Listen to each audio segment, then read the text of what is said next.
भीतर से आप क्या महसूस कर रहे हैं? सहज अथवा असहज? कुछ सब हल्का हल्का असहज है जरूर। भीतर से असहज हैं या बाहर नहीं, से ऊपर से और शरीर से ऊपर से। मैंने भीतर से पूछा, आप नहीं, अपने आप भीतर से सहज है।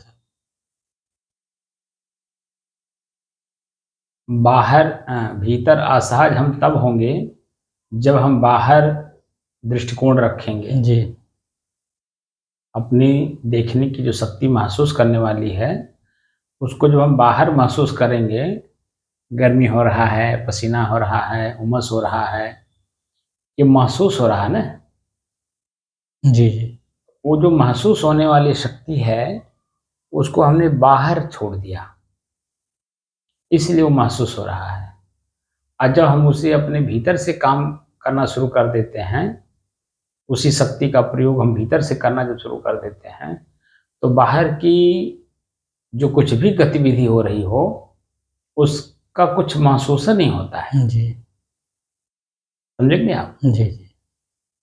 तो इसलिए भीतर से क्या महसूस हो रहा है, हमने ये पूछा। सहज महसूस हो रहा क्योंकि बाहर तो स्वाभाविक बात है, कान सुनेगा तो उसमें असहज होगा, आँख देखेगा तो उसमें असहज होगा, मुँह के रास्ते कुछ खाएँगे तो जीभ पर पड़ेगा तो स्वाद मिलेगा तो उसमें कुछ महसूस होगा।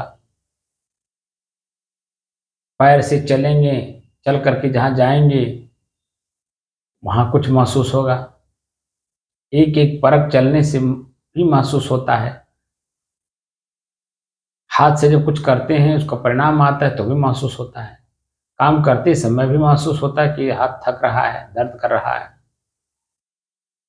तो वो दर्द जानने वाला कौन है? इन सब का प्रयोग करने वाला कौन है? वही मैं हूँ, और उसी की शुद्धता हमें चाहिए। अशुद्ध हो गया है वो, क्योंकि बाहर हमारा मन बाहर घूम रहा है, इसलिए मुझे अपने आप में शुद्ध रहने नहीं देता है। ठीक है ना? है। जी क्योंकि मन मेरा शरीर में और शरीर की इंद्रियों में आसक्त है, इसीलिए वो समय समय से अपने अपने हर चीज को खोजता रहता है। आँख का दृश्य रूप देखता रहता है, उसी में खुश होता है, प्रसन्न होता है। मुंह से कितनी प्रकार की बातें बोलता रहता है, कान से उसी के बारे में सुनता रहता है, उसी में आनंदित होता रहता है। तो दिन रात उसी में लीन है। इस वजह से भीतर की तरफ जो मैं हूं, उसको तो दबा दिया है, बाहर दिखा दिखा करके। भीतर की हमारी जो अपनी शक्ति है स्वयं की, उसे उसने दबा दिया है, क्योंकि हमने उसे तवज्जो दे दी, महत्व दे दिया उसको, इसलिए मुझे दबा दिया। अब मुझे क्या करना है? मुझे अपनी स्वयं की शक्ति जागृत करनी है। अब मन जहां भटक रहा है, इसको हम अपने बस में करना है, इसको महत्व नहीं देना है। आंख ने देखा, महत्व दे दिया। तो अब जब महत्व दे दिया आंख ने, किसको दिया? रूप को। अब रूप तो बाहर है, तो बाहर की वस्तु भीतर जा नहीं सकती। तो जब भीतर जा नहीं सकती, तो भीतर की शक्ति को हम क्यों न तवज्जो दें, उसे महत्व दें। जो मैं स्वयं ही हूं और भीतर ही हूं, कहीं बाहर नहीं हूं। बाहर तो मन भटकता रहता है, और मन के भटकाव को बंद करने के लिए भीतर की सारी गतिविधियों को बंद करनी होगी। जितनी भी गतिविधि भीतर से चल रही है ना, इसको महत्व देने के लिए जी। इसको, मन को, को उन सभी क्रियाओं के महत्व को महत्वहीन बना देना है। हमें कोई परिणाम बाहर का ना सुख के रूप में चाहिए, ना आनंद के रूप में चाहिए, ना प्रसन्नता के रूप में चाहिए। जी। हमें चाहिए ही नहीं। इसीलिए कबीर साहब कहते हैं कि जो तू चाहे मुझको छाड़ सकल की आस, मुझे ही ऐसा हो न सब सुख तेरे पास। चाह गई चिंता मिटी मनुआ बेपरवाह, जिसके जिसको कछु न चाहिए सो पद शहंशाह। आप अपने आप में शहंशाह हैं, लेकिन बाहर की इच्छाएं प्रकट करके आप अपने को शहंशाह से गरीब बना लिए, समझे ना। जी जी। इसीलिए बाहर की किसी भी चाहना से अपने को, अपने मन को मोड़ना है। मुझे कुछ नहीं चाहिए, मुझे कुछ नहीं चाहिए, मुझे कुछ नहीं चाहिए। जब ये भाषा परिभाषित हो जाएगा जीवन में, तो निश्चित तौर पे हम जो चाह रहे हैं मोक्ष, वो साक्षात दर्शन कर लेंगे उसका, कि मोह का नाश किसको कहते हैं। अब शरीर पे ही मोह नहीं रह जा रहा है, इसीलिए पसीना, ताप, आंच, गर्मी, उमस, दम घुटना, मन का चंचल होना, बेचैन होना, घबराना अब हमारे बस में हो रहा है कि नहीं। जी हो रहा है सर। अब जैसे जैसे बस होता जा रहा है, वैसे वैसे सुबह आप ही कह रहे थे ना, उठने का मन नहीं करता है। जी जब मन बिल्कुल बाह्य वृत्तियों से अंतर्मुख होकर के शांत हो जाता है, ठीक है, जी तो आप बता दीजिए, जब मन शांत है, कुछ मन में है ही नहीं है, किसी प्रकार की जागृति है ही नहीं, न घर जाना है, न भोजन करना, न चाय पीना है, किसी प्रकार का कुछ नहीं है। अब बता दीजिए उस स्थिति में आप कैसे रहते हैं, कितना आनंद की अनुभूति होती है, हल्कापन लगता है, शरीर भारीपन नहीं लगता है, मन भारीपन नहीं लगता है, दबाव किसी तरह की नहीं है, खिंचाव नहीं है, दर्द पीड़ा नहीं है, कुछ नहीं है, यहाँ तक कि आनंद की अनुभूति भी नहीं है। फिर क्या है? हल्कापन है। हल्कापन महसूस होता है ना। जी जहाँ कुछ नहीं रहता, वहां जो अनुभव होता है, वही अनुभव करता ही मैं हूं, कि कुछ भी नहीं है मेरे सिवा, मेरे सिवा कुछ नहीं है। तो जो मेरे सिवा कुछ नहीं, वही तो जो कहने वाला मेरे सिवा मैं ही तो हूं। जी जी। लेकिन अब वहां तक जाने के लिए, पहुंचने के लिए, है तो पास में, हूं वही मैं, लेकिन लगा दिया। क्यों? क्योंकि हमने मन को तवज्जो दे दिया, शरीर को तवज्जो दे दिया, शरीर की इंद्रियों को तवज्जो दे दिया, इनकी क्रियाओं को तवज्जो दे दिया, इनके विषय भोगों को तवज्जो दे दिया, इनके सुख दुख को तवज्जो दे दिया, इनके आनंद को दे दिया, आनंद के बाद पीड़ा को तवज्जो दे दिया। उसी तवज्जो में ही मैं अपने आप को दबा लिया, और हमेशा भारीपन लगता है, दबाव लगता है, हल्कापन लगता ही नहीं। अरे जिस नाव में पानी नहीं होगा, वो नाव चाहे छोटी हो चाहे बड़ी हो, वो देखिए अपने आप में हल्की रहती है कि नहीं, जी जी। साफ दिखाई दे रहा है। जी जी। उसी तरह से जब शरीर रूपी नाव में और मन रूपी दबाव कुछ रहबे नहीं करेगा, तो शरीर यानी स्थूल शरीर के अलावा सूक्ष्म शरीर हमारा हल्का रहेगा कि नहीं। बिल्कुल रहेगा। और जब सूक्ष्म शरीर हल्का है, तो अस्थूल शरीर भी हमें महसूस होगा हल्का, जी जी।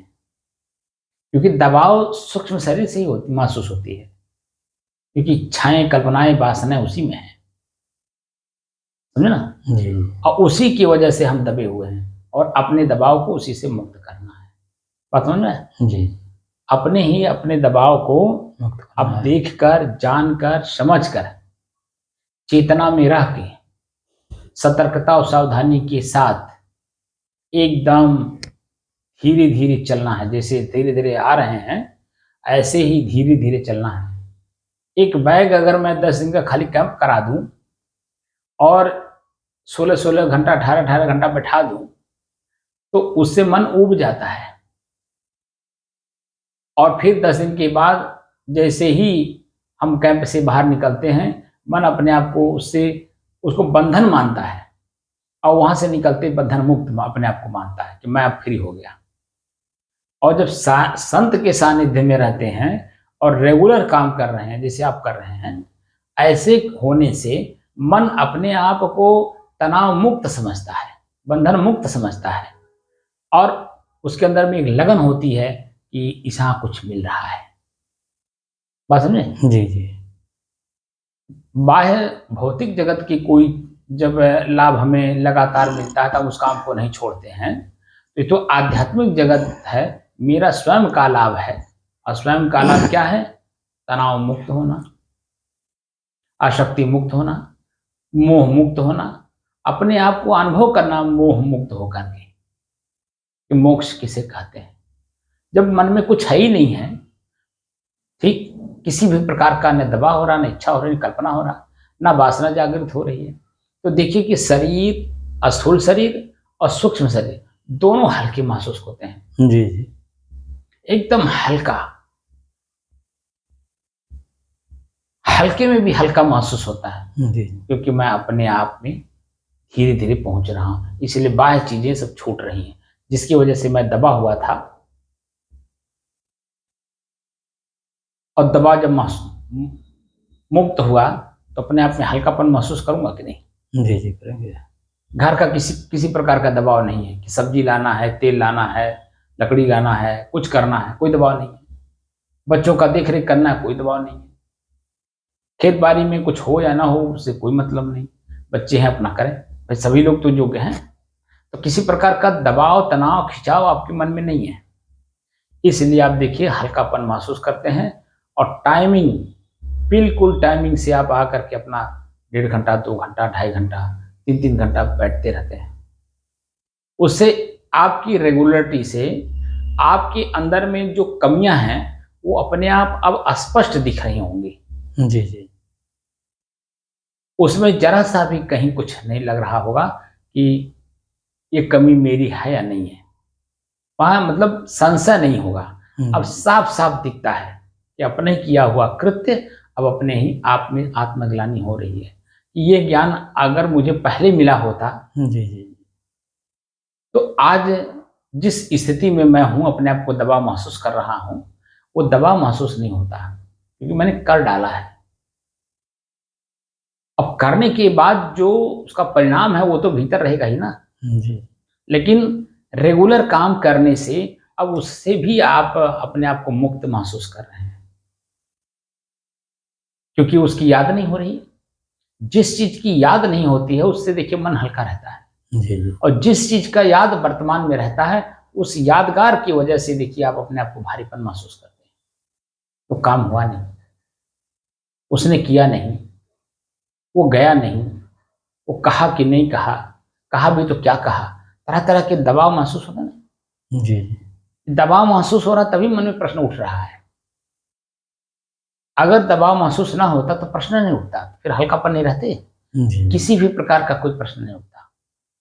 इसलिए जो कार्य हो चुका उस समय में भी बताने वाले कई तरह से आपको बता चुके होंगे, लेकिन हमारी दृष्टिकोण वहां नहीं थी, इसलिए कि मैंने उसे देखा नहीं, जाना नहीं, समझा नहीं।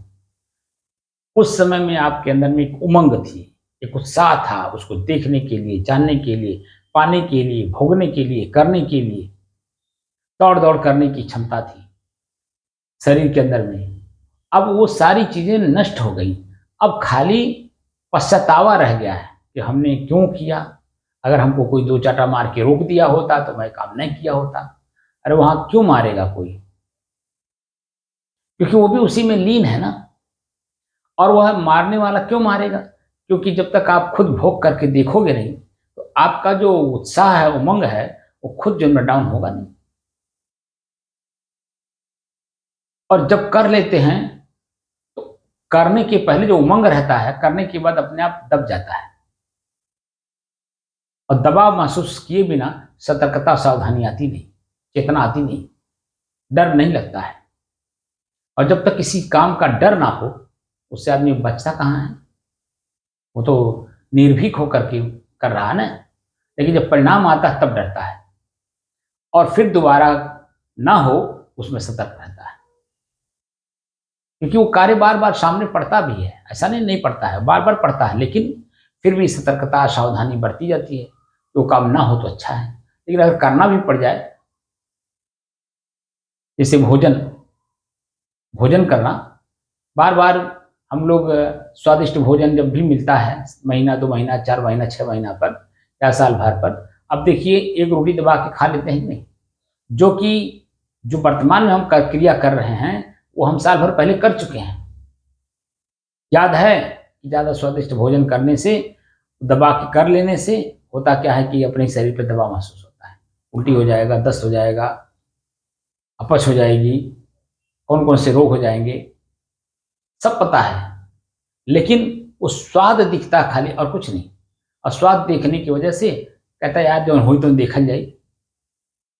अरे जो हुआ था हम देखे थे, आज फिर देख लेंगे।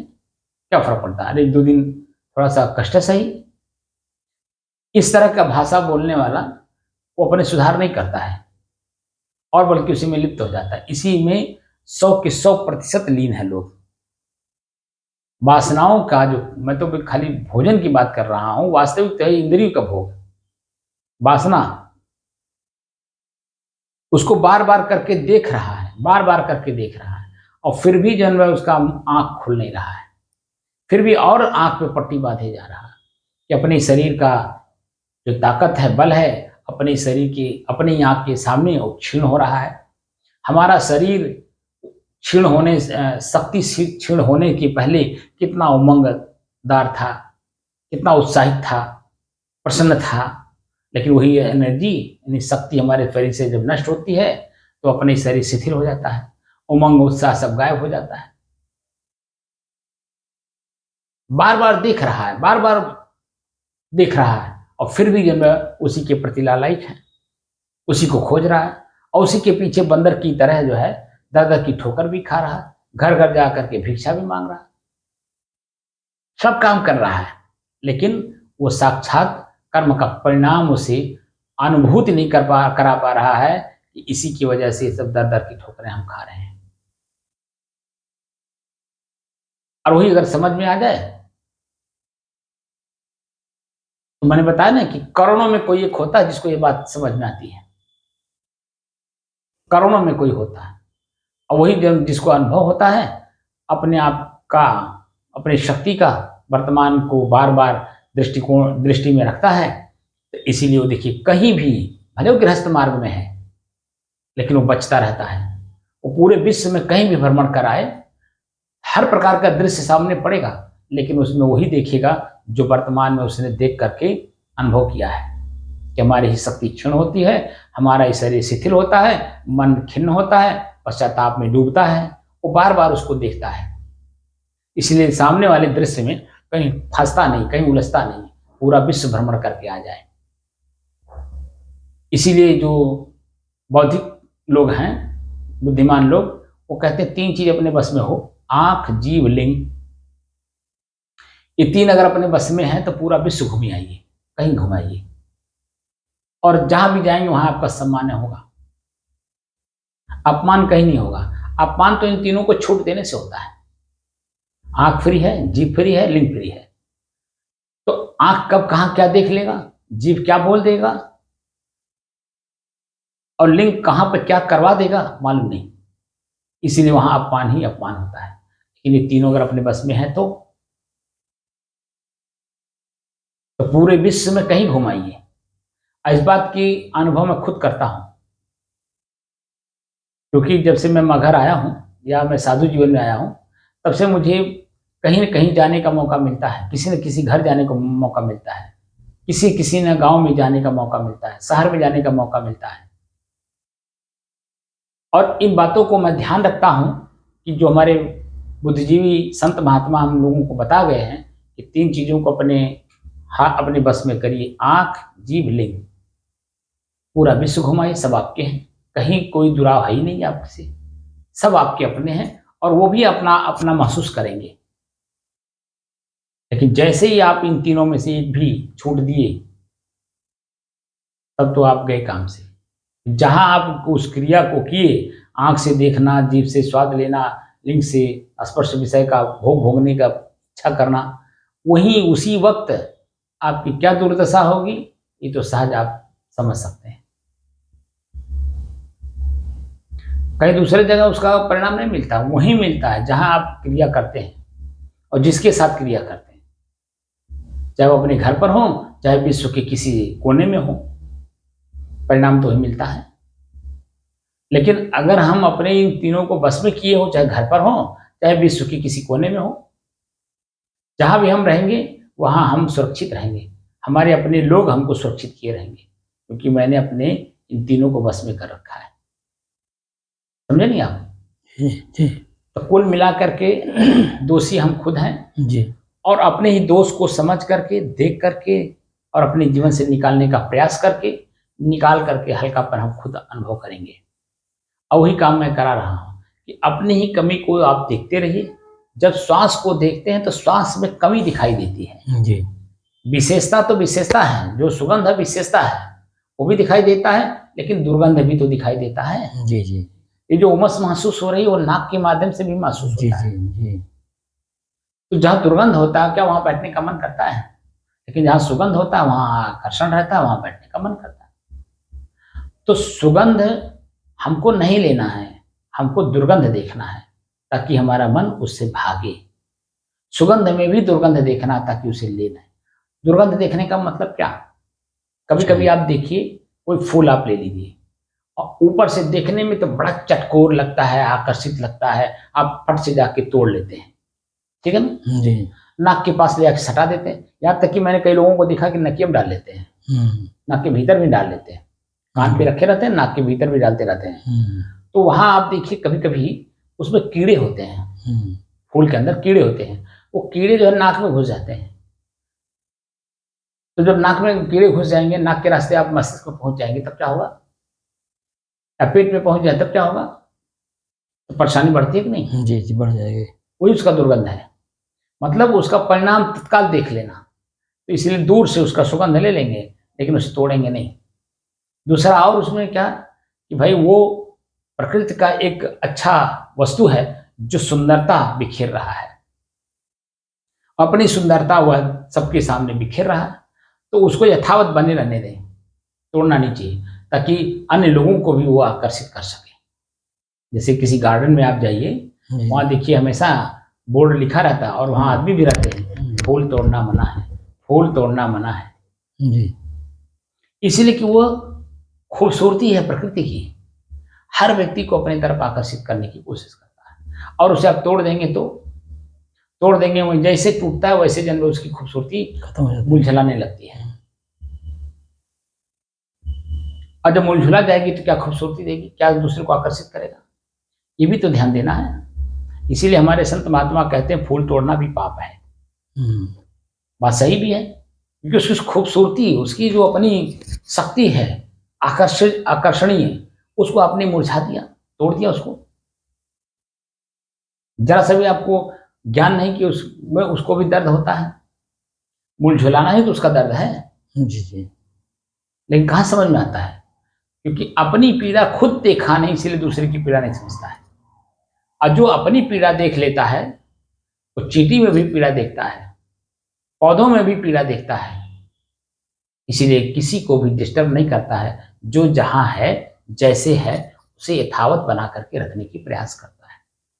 वह व्यक्ति सुज्ञ जीव है, चिंतनशील व्यक्ति है और आत्मज्ञानी है, अपनी तरह सबको देखता है, इसलिए किसी के प्रति कोई दुर्व्यवहार कभी नहीं करता। उसके साथ कोई भी कर ले कोई बात नहीं, लेकिन वो किसी के साथ नहीं करता है। वो कितना स्थिर होगा, कितना दृढ़ होगा अपने आप में। और वही सब चीजों को हम लोगों को धीरे धीरे सीखना भी है, जानना भी है, करना भी है, क्योंकि हमारी स्थिरता इसी में दिखाई देता है कि हम किसी को छेड़ेंगे तो हमको पक्का कोई ना कोई छेड़ेगा, और जब कोई छेड़ेगा तो पक्का है कि हमारी शांति भंग होगी कि नहीं होगी। तो अपनी शांति को बनाए रखने के लिए, अपनी स्थिरता को बनाए रखने के लिए, स्वयं अपने आप में हल्कापन रहने के लिए हमें किसी को छेड़ना नहीं होगा, कहीं भी नहीं छेड़ना होगा। इसीलिए अपने भूख प्यास नींद आलस जमुआई सबको जीतना पड़ता है कि किसी को जगाइए नहीं, किसी को छेड़िए नहीं। जो जहां है जैसे जो काम कर रहा है उसको करने दीजिए, क्योंकि वह भी वही है जो मैं हूं, वह भी वही चाह रहा है जो मैं चाह रहा हूं। इसलिए हम दूसरे को दें ताकि दूसरा भी हमें दे। हम जब किसी को नहीं छेड़ेंगे, नहीं जगाएंगे, तो अपने आप पे सोया हुआ है, मस्त है, अपने आप में मस्ती में है, तो वो आपके कामों में हस्तक्षेप नहीं करेगा। लेकिन आप जगा देंगे तो ऐसे ऐसे शब्द का प्रयोग करता है जगने वाला कि आप न जमीन में न आसमान में। सोने वाले को आप जगाइए, अगर वो नहीं जगना चाहता है तो देखिए क्या क्या शब्द बोलता है। गुस्सा हमारे बोलेगा, तो वही बात है, गुस्सा ही करेगा, क्योंकि वो अपने मस्ती में है और मस्ती को आप भंग करना चाह रहे हैं, और आप भी अपनी मस्ती में रहना चाहते हैं। तो जब दूसरे की मस्ती को आप हस्तक्षेप करोगे तो आपका मस्ती अपने आप में हस्तक्षेप होगा कि नहीं होगा। जी जी होगा। सही बात है। इसीलिए कहा जाता है कि एकदम शांत चित्त रहिए, दूसरा कोई क्या कर रहा है हमें कोई मतलब नहीं, मैं क्या कर रहा हूँ इससे मतलब रखिए। तो आप देखेंगे कि हमेशा हल्कापन रहेगा आपके अंदर में, हल्कापन रहेगा, शांत, समझे ना। जी और उसी शांति को पाने के लिए हम लोग साधना कर रहे हैं।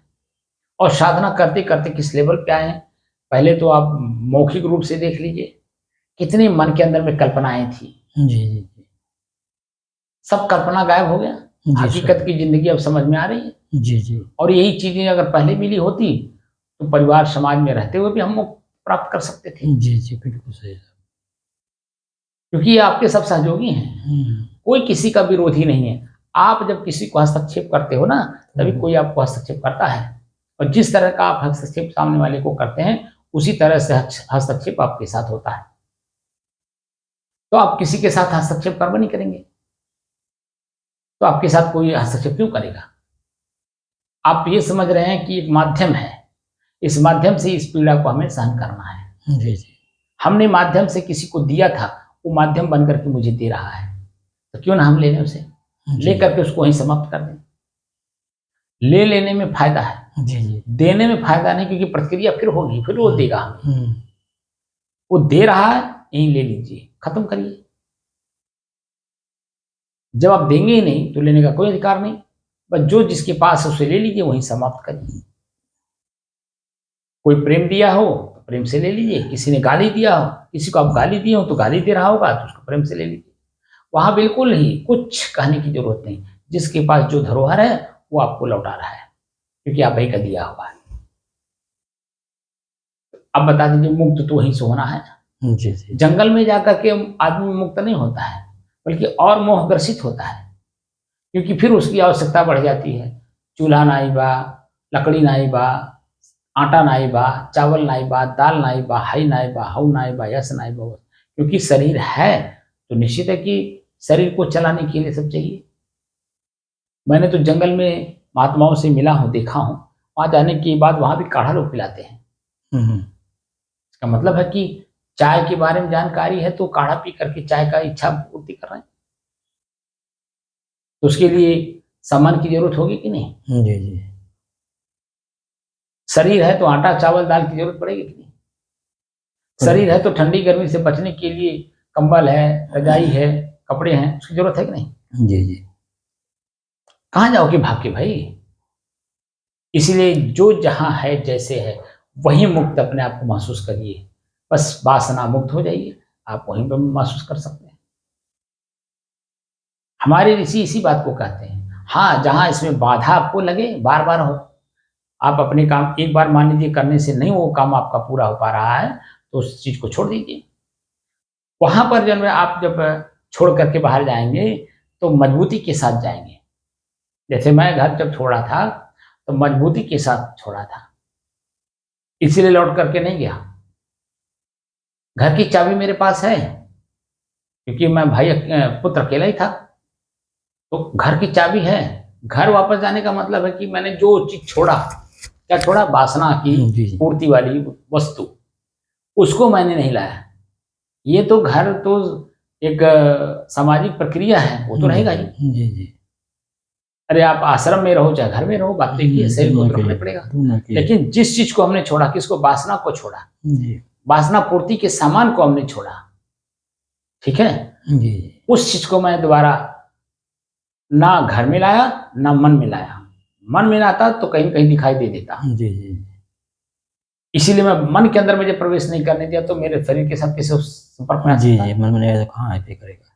और क्योंकि मन में इसलिए नहीं आने देता हूँ क्योंकि उसका जो वास्तविक स्थिति है वो मैं देख रहा हूँ, जी कि जी शरीर के ऊपरी हिस्से पे जो चाम है वो आकर्षित तो करता है, लेकिन उस चाम के पीछे क्या है, जी हाड़ है, मांस है, मल है, मूत्र है। जैसे देखता मन घृणित होता है, जी भागता अपने आप में, और जैसे भागता है तो हम तो उससे मुक्ति मिली कि नहीं मिली। जी लेकिन जब हम ऊपरी हिस्से पे देखेंगे तो आकर्षित होगा, तो मेरी शांति की स्थिति भंग करेगा और अपनी तरफ खींचेगा वो। हमारी इंद्रियां बलवती होकर के वो अपनी भोग को पाने के लिए दर दर की ठोकर खिलवाएंगी हमें। इस बात को मैं समझ रहा हूँ, इसलिए मैं अपनी जगह पे अभी तक बिल्कुल स्थिर हूँ। जी जी लेकिन मेरे साथ में एक लड़का और भी साधु बन रहा था, वही स्थिति उसकी भी थी जो मेरी थी। वो तो खैर दो भाई था, लेकिन मन में मजबूती नहीं थी। इसलिए परिवार वाले उनके माता पिता उनका गौना ला दिए और गौना लाने के बाद अब फिर उसी में लिप्त हो गया। अब जब दो लड़के एक लड़की और सियान हो गए सब। जी। अब जब उनकी पढ़ाई लिखाई में लड़की सियान हो गई, उसकी शादी में अब जब पूरा मेहनत करना पड़ रहा और दिन दूना रात चौगुना, उम्र कम हो रही है, शरीर की शक्ति घट रही है, इच्छाएं बढ़ रही हैं, इच्छाएं बढ़ी हुई हैं क्योंकि लड़की का शादी करना है और कम से कम 5-7 लाख रुपए चाहिए। 5-7 लाख रुपए कहाँ से आएगा? माता पिता जिंदा है, उनका सेवा करना है, पत्नी है, बच्चे हैं, उनका भरण पोषण करना है, बच्चा पढ़ रहा है, उसका फीस देना है। तो अकेले कमोइया कहाँ तक परेशान है।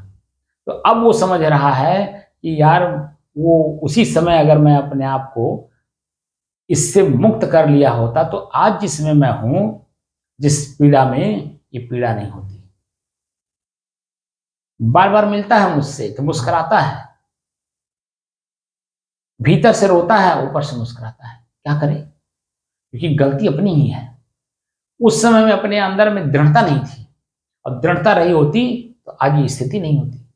मैं अपने आप में दृढ़ था, इसीलिए मैंने मन बना लिया था हमारा जो कुछ भी संसार के लोग करेंगे सब हम सहन कर लेंगे, लेकिन मैं उन्हें लौट करके नहीं जाऊंगा। इतनी अंदर से जब दृढ़ता रखी तब जा करके मैं मुक्त हो पाया। और 3 साल तक किसी एक समस्या को समाधान करने में लगना मामूली बात नहीं है। वो तो हमारे माता जी का, हमारे गुरु जी का, उन शुद्ध जीवों का मैं ऋणी हूं जिन्होंने मुझे इस मार्ग में स्थिर रखने में या स्थिर रहने में उन्होंने सहयोग किया। और खुद मैं अपने आप में दृढ़ था, इसलिए उनका भी मनोबल बढ़ा हुआ था। अगर मैं अपने आप में दृढ़ ना होता तो उनका भी मनोबल क्या करना, कुछ नहीं करते। करना तो मुझे था, मार्गदर्शन करना था, स्थिर रहना हमें था। लेकिन हमें भी वो चीजें दिखाई देती थी जो कहते थे, एकदम स्पष्ट झलकता था, मेरे दिमाग में बातें स्पष्ट झलकता था। ये सब बातें क्यों हुई? वो जो 5 साल की अवस्था में मैं उस बुढ़िया माई को मरते हुए वहीं से आपका चेतना जो है, वो चेतना जो है जागृत हो गया। और इसीलिए हर चीज जैसे कोई कुछ कहता है ना तुरंत तो झलकने लगता है और वो हमें दिखाई देने लगता है स्पष्ट। जो चीजें स्पष्ट दिखती है ना तो आदमी उससे भागता है। जी। और जब तक स्पष्ट दिखता नहीं है, जब तक स्त्री सामने मिल नहीं जाती है, व्यक्ति 1 महीना बिता नहीं लेता उसके साथ, तब तक उसकी वास्तविक स्थिति को जान नहीं पाता, उसके पीछे पीछे भागते रहता है। और जैसे ही वो जान लेता है, अब आप देख लीजिए कि कोई भी व्यक्ति शादी करके घर पे नहीं रह पाता है, फिर साल भर के लिए, 2 साल 5 साल के लिए बाहर चला जाता है, क्योंकि वास्तविक स्थिति को देख लिया। इसलिए मन उसका बार बार उसमें दौड़ता नहीं है।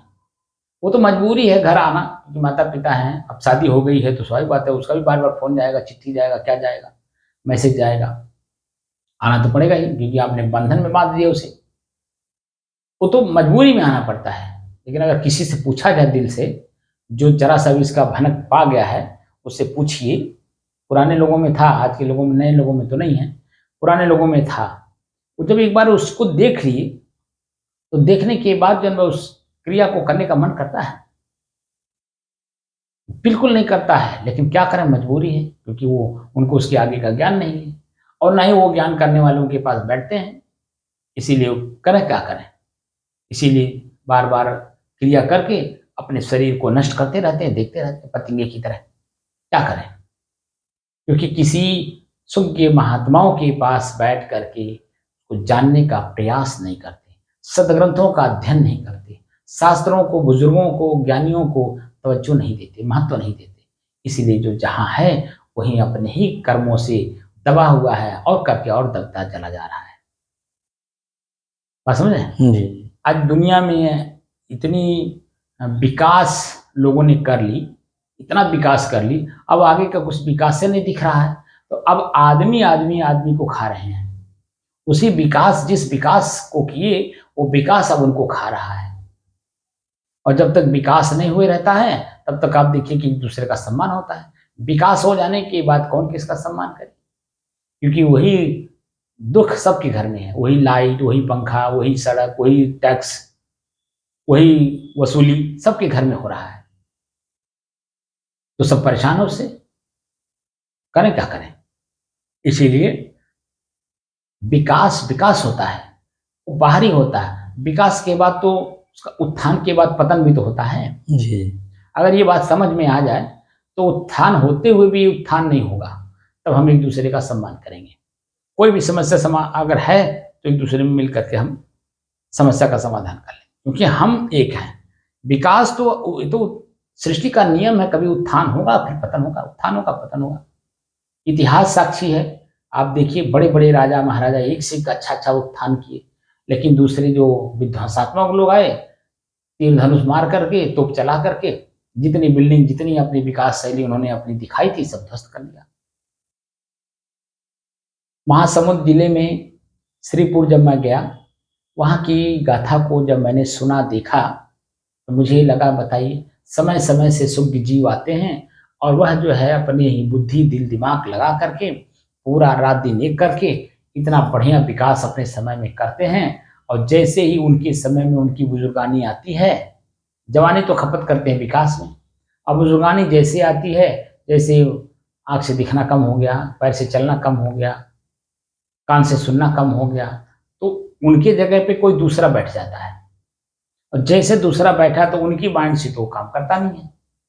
अब बस क्या करता है, बस वहीं से विध्वंस शुरू हो जाता है। तो क्या देखता हूं मैं, क्या करोगे विकास करके बाहर का? समय समय से सभी लोग वही काम में लगे हैं। जिनको मोक्ष चाहिए वो बाहरी विकास करवे न करे, आंतरिक विकास करे। तो आंतरिक विकास में जो दिखाई देगा वो अस्थायी दिखाई देगा, वो आपके साथ हमेशा रहेगा। बाहरी विकास आज आपके पास है, कल नहीं है, क्योंकि बाहरी विकास में बाहरी दृष्टिकोण पड़ जाने से किसी की नजर लग जाती है। नजर लगने का मतलब क्या?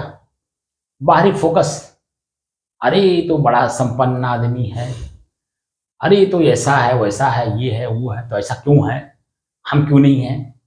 बस जैसे हम क्यों नहीं है प्रश्न उठाया तो बस तुरंत जाके चोरी कर लेगा, डकैती डाल देगा, उन्हें हत्या कर देगा, लेके बैठ जाएगा। जैसे हो रहा है, हर जगह हो रहा है, हम लोग देखते हैं लेकिन देख करके भी नहीं देख पाते, क्योंकि हम अपनी वासना में दबे हुए हैं, इच्छाओं में कल्पनाओं में दबे हुए हैं, इसलिए देखते हुए भी नहीं दिखाई देता है। तो हम लोगों को क्या करना है?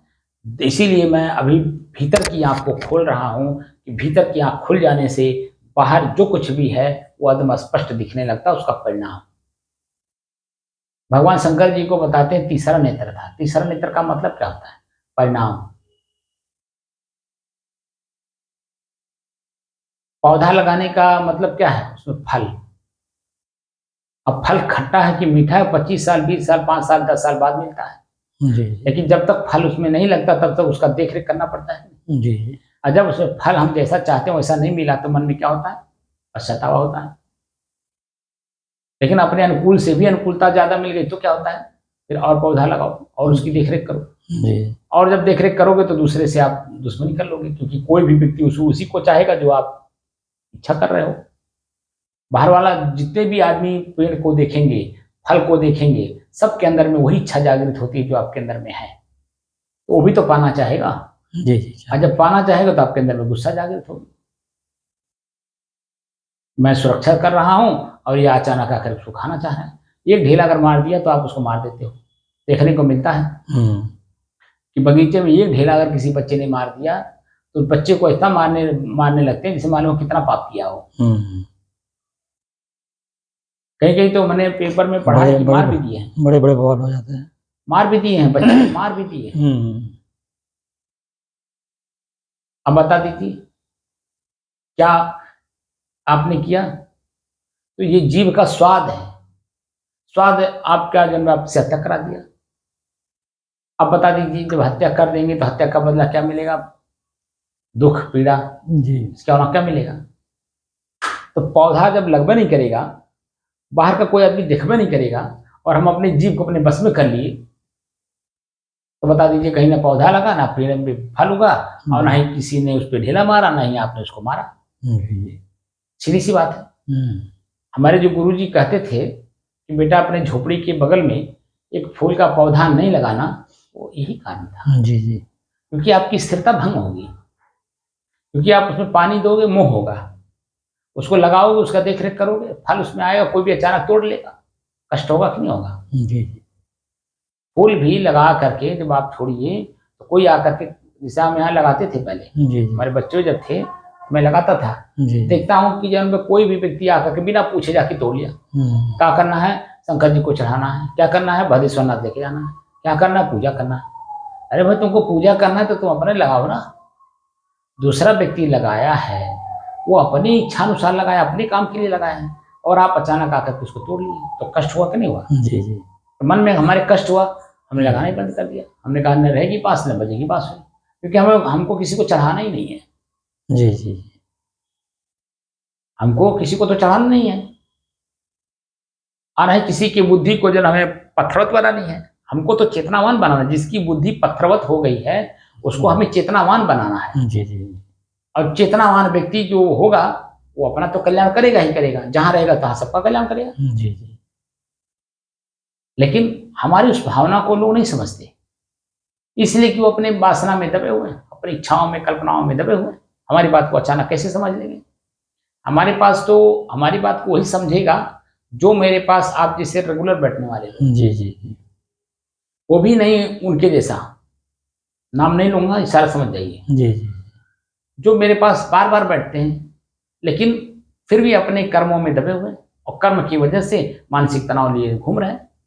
जी जी तो ऐसा भी नहीं होना चाहिए कि मेरे पास बैठो भी और मेरी बात को सुनो भी, लेकिन अंदर से क्या समझ में आता है वो तो हम भी समझते हैं कि आप क्या समझते हो। हम उसको प्रकट नहीं करते, इसीलिए आप समझते हो कि ये तो बुद्धू है। बुद्धू का मतलब गंवार। जी हमको गंवार हम ठीक है भाई, गंवार समझो, हमें क्या फर्क पड़ता है? मैं अपना काम करने के लिए आया हूँ, हम अपना काम कर रहे हैं कि नहीं कर रहे हैं तो हमको खोजना है ना। जी कोई दूसरा काम अपना कर रहा है कि नहीं कर रहा है, हमें उससे क्या मतलब? मैं अपना काम कर रहा हूँ कि नहीं, क्योंकि जिस काम के लिए मैंने कमर कसा है जी जी वो मुझे याद होना चाहिए ना कि जी। मेरा लक्ष्य क्या है, जी जी मैं क्या काम कर रहा हूँ। हमारे उस लक्ष्य में वो हमारा काम जो है, जिस काम को मैं कर रहा हूँ वो उसमें पूर्ति कर रहा है या हमारा व्यवधान डाल रहा है, ये बात को हमको पता होना चाहिए। अब हम दूसरे को बता करके करें तो हम, कोई भी व्यक्ति अपना काम किसी को बता के करता है ना। ना तो जब एक आम आदमी अपना काम किसी को बता के नहीं करता है, मैं तो अपना काम स्वतः करने आया हूँ तो मुझे तो अपना काम तो बिल्कुल होना चाहिए। जी हमें बताने की क्या जरूरत है? हमारा खुद का परिणाम, कर्म का परिणाम अपने आप दिखाई देता है, जी जी वो दिखाना नहीं पड़ता है, और उसी में सबका सम्मान हो जाता है। और सम्मान से व्यक्ति क्या करता है? प्रसन्न होता है, आनंदित होता है। तो कोई किसी को कष्ट देगा? ना जहां मन प्रसन्न हो गया वहां कष्ट होने का कोई सवाल नहीं उठता है। जी लेकिन जब तक वो प्रसन्नता नहीं आई है तो वो कार्य नहीं दिखता है, तो आदमी समझता है तो बड़ा गंवार है, बड़ा मूर्ख है, बड़ा ऐसा है, बड़ा वैसा, ये है वो है। समझे नहीं आप? जी जी लेकिन जब कार्य सामने आ जाता है तो सब अंदर से प्रसन्न होते हैं, चलो बड़ा अच्छा हुआ। भले हम नहीं जान पाए, कोई बात नहीं। जैसे अभी मैंने काम किया, 20 जनवरी को काम हो गया, जी अब पता कब चला है? जी 16 जून को। 5 महीने तक मैंने उसको दबा करके रखा, किसी को पता भी नहीं लगा। जी लेकिन जब पता लगा लोगों को, तो अगर मुझे कोई अपशब्द नहीं कह रहा है या प्रशंसा नहीं कह रहा है, या तो प्रशंसा नहीं कर रहा तो अपशब्द नहीं कह रहा है, क्यों? हाँ ही अब शब्द कहेगा साहब। वही मैं कह रहा हूँ ना, कार्य की सफलता हुई ना। प्रक्रिया है, प्रक्रिया में हो गया तो मैं क्या कह रहा हूँ? जी। नहीं, प्रक्रिया में हुआ नहीं हुआ वो बात नहीं कह रहा हूँ। काम हो, अगर मैं उसमें चला ना होता, जी काम को कराया ना होता, हाँ तो कैसे होता? दौड़ा धूपा ना होता, जी, कैसे होता? तो कैसे होता? जी। प्रक्रिया तो प्रक्रिया में लानी पड़ती है ना। जी जी अब प्रक्रिया में खुद जाकर के नहीं करेंगे तो कौन करेगा? जी जी लेकिन प्रक्रिया में जाकर के काम हो गया जी और किसी को भनक भी नहीं लगा। लेकिन जी। जब भनक लगा जी तो किसी ने कुछ कहा? कुछ नहीं कहा। क्यों नहीं कहा? क्योंकि वो देख रहा है कि काम तो संपन्न हो गया। जी जी तो काम की संपन्नता देखी जाती है, जी जी काम करते समय संपन्नता नहीं दिखता है। जी काम की निवृत्ति के बाद संपन्नता दिखती है। जी जी बात समझे ना? जी तो काम हम कर रहे हैं, हमारी निवृत्ति कब दिखाई देगी? काम की संपन्नता कब दिखाई देगा? जब मैं मरते समय प्रसन्न मुद्रा में शरीर को छोड़ूंगा। जी और छोड़ना भी क्या है? जो जहां है वैसे रह जाएगा। जी मैं जहां हूं, क्योंकि मैं इस बात को समझ रहा हूं, आज ही समझ रहा हूं, जी मरने की तो पहले की बात तो छोड़िए, जी जी कि मैं जो हूं, जहां हूं वहीं रह स्थिर रहूंगा। जी जी क्योंकि मैं स्थिर हूं, जी। चलायमान तो प्रकृति है, जी। शरीर मेरा प्रकृति है, जी। और मन भी प्रकृति है, जी। चित्त भी प्रकृति है, बुद्धि भी प्रकृति है, क्रिया भी प्रकृति है। जी। तो जब तक मैं शरीर में हूँ क्रिया होगी, लेकिन मैं अपने आप में स्थिर हूँ, जी। क्योंकि मैं अपने आप को जान लिया। जी। जान लेने से मेरे अपनी स्थिरता दिखाई देने लगी, जी। और जब अपनी स्थिरता दिखाई दी तो जो चीजें जहाँ है वो ऐसे वही अपना अपना स्थिर हो जाएगा। जी। बहुत बार लोग कहते नहीं है जी। कि पानी पानी में मिल गया, मिट्टी मिट्टी में हाँ, मिल गया, आग हवा में मिल गया, पांच तत्व विलीन हो गया। अपने अपने में मिल गए। जी। तो मैं भी तो अपने आप में मिल गया ना, जी। जी। जो मैं हूँ चेतना, सदा। अपनी चेतना में चला गया। जी। इसीलिए मैं आपको रोकता हूँ कि नींद ना आने पाए, जी। जी। क्योंकि वह देख करके जब आप काम करेंगे तो काम की निवृत्ति के बाद हल्कापन महसूस होता है, मन भी हल्का होता है। जी। जी। और जब मन में कुछ रहबे नहीं करेगा तो वहां कौन रहेगा? कुछ शेष आप ही रहेंगे, क्योंकि मन आपका है, न कि आप मन हो। जी। जी। तो मन में कुछ है ये नहीं है, जी। नहीं कुछ ख्याल नहीं हो रहा है, तो ख्याल करने वाला ख्याल अपने आप में हुआ कि नहीं हुआ, जी। जी। और अपने आप में एकदम बिल्कुल शांत हो जाता है। जी। जी। बात समझे? जी। जी। तो वो चीजें हमें चाहिए कि जो मैं हूं, अब मैं जो हूं उसी को जानने की दृष्टि से हम लोग साधना कर रहे हैं। जी। जी। तो अलग अलग वस्तु अब दिख रहे हैं कि नहीं, जी। और अलग अलग वस्तुएं दिखाई देने की वजह से जी। हमें उसको छूना है, प्रयोग करना है, नहीं करना है, छूना है कि नहीं छूना है, जी। जी। क्योंकि उसका परिणाम सामने मेरे ही आएगा। जी। जी। इसलिए परिणाम नहीं चाहिए हमें, ना अच्छे के रूप में ना बुरे के रूप में। जी। जी। अच्छा तो क्षणिक होता है, बुरा 100 होता है। किसी भी काम को करिए, जी। जी। 4 महीना अगर हमें खेत से अन्न पैदावार लेना है तो 4 महीने तक लगातार कष्ट होता है, जी। पल पल कष्ट होता है। लेकिन वही जब धान या गेहूं की फसल आप ले लेते हैं, दहरी में ला के रख लेते हैं, थाली में रख करके मुंह के रास्ते जब पेट में दे देते हैं तो कितना खुशी होती है। लेकिन पेट में जाने से पहले, आप बोने के शुरुआत यानी ख्याल आने से पहले, ख्याल आने के बाद और मुंह तर जाने के पहले तक आप देखिए कि कितना कष्ट सहना पड़ता है। तो कष्ट तो हजारों हैं, करोड़ों हैं, लाखों हैं, लेकिन जो अनुकूलता दिखाई देता है वो क्षण मात्र का होता है। ये सब बाह्य वृत्तियों में होती है। आंतरिक दृष्टि से जब देखा जाएगा तो वहां पल पल आप एकदम आनंदित रहते हैं, क्योंकि कोई इच्छा है ये नहीं है, जी। ना उसका परिणाम का कोई चिंता है, क्योंकि आपने भूख को जीत लिया, आपने प्यास को जीत लिया, आपने नींद को जीत लिया। आज हमने लेख लिखा है शयन और जागरण पे। वो लेख इतना सुंदर है तो शॉर्टकट में ही छोटा सा, क्योंकि डेली जो सत्संग का वो लिख करके भेजता हूँ, उसमें शॉर्टकट लिखने में फायदा रहता है। आदमी समझे तो ना समझे तो, ज़्यादा समय बर्बाद करने से उससे भी क्या होता है। अरे वो जो लेख लिखता हूँ उसको लिखने में भी पूरा मेहनत लगता है, चिंतन करना पड़ता है, शब्द का जी। जी। हर चीज का चुनाव करना पड़ता है, कौन सा शब्द कहाँ पे किस तरह से प्रयोग किया जाए कि पढ़ने वाला, सुनने वाला वो अपने आप को समझ ले, जान ले। जी। और उतने से लिखने में ही हमें मेहनत करना पड़ता है। तो उसमें जो लिखता हूँ तो मुझे लगता है कि जन हाँ कुछ हम लिख रहे हैं, क्योंकि मुझे अपने को भी तो देखना है ना। जी। जी। मैं जगा हूँ कि सोया हूँ ये भी तो देखना है। जी। अगर मैं सोया हूँ तो इसका मतलब इच्छाएं जागृत हैं। जी। जी। अगर मैं जगा हूँ इच्छाओं की जागृत खत्म हो गई। जी। इच्छा की जो फहरिस्त है ना भीतर में, वो सब सो गए, क्योंकि मैं जग गया। जी। जी। मैं स्वयं जगा, सब सो गए। वासना अपने आप सो गई। जी। वासना जागी तो मैं सो गया। जी। तो मुझे अपने आप को जगाना है, वासना अपने आप सो जाएगी। जी। जी। कहीं दिखाई भी नहीं पड़ेगी। जी। जी। सपने में भी कहीं नहीं दिखाई पड़ेगी, क्योंकि मैं 24 घंटा अपने जागने का प्रक्रिया में आ गया। जब नींद नहीं आएगी, जो भौतिक जीवन में हम लोग नींद लेते हैं, आलस्य जब वहां आती है, जी। इस समय तो कुछ भी हो सकता है। जी। लेकिन जब मैं भीतर से जगा हूं तो हाँ, तो इसमें कुछ वो नहीं है। हर समय हमारी जागृति रहती है। हमारा शरीर भले पड़ा हो, जी। देखने में लोग जानते हैं सो रहा है, ठीक है, जी। वो जी। क्या कोई अच्छा भीतर कोई किसी को जान पाएगा क्या कर रहा है? कुछ नहीं जान पाएंगे। वो तो क्रिया उसकी बताती है, जी। तो परिणाम। तो इसी तरह से जब हम अपने आप को जान गए तो बाहर का आदमी कोई जान पाएगा? तो कुछ मैं नहीं। क्योंकि मुझे स्वतः अपने आप को जानना था। जी। जी। आत्मा शब्द की बात लोग करते हैं, आत्मा मैं हूँ, आत्मा को देखा मैं प्रश्न कर लेता हूँ। दो जी, आदमी जैसे कहता कि मैं आत्मा हूँ, मैं हम्म, तुरंत प्रश्न करता हूँ कि आपने आत्मा को देखा? हम्म, हाँ, आत्मा हूँ, बस जबरदस्ती मानने लगते हैं। हम्म, हम कहते हैं भैया ठीक है, आप मेरे सामने से तो चले जाओ पहले से। हम्म, क्योंकि जब आत्मा स्व, स्वयं, मैं और निज को कहते हैं और हम्म, उस वहाँ तक आपकी पहुँच ही नहीं है, क्योंकि जैसे ही स्व को जानेंगे, ये जो अहंकार करके बोल रहे हैं, सब ये खत्म हो बोली जाएगा, बंद हो जाएगी। सब खत्म हो जाएगा। आत्मा को जानने के बाद सारी इच्छाएं अपने आप में मर जाती जी, हैं जी, और आप इच्छाओं में दौड़ रहे हो और कहते मैं आत्मा को जाना। जी, अब बता दीजिए।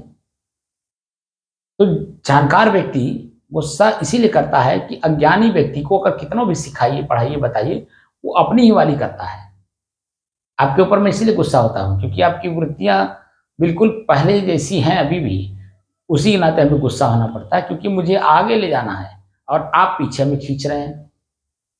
तो मैं क्यों पीछे खींचूं भाई? आपको आगे चलना हो तो शक्ति बढ़ाओ।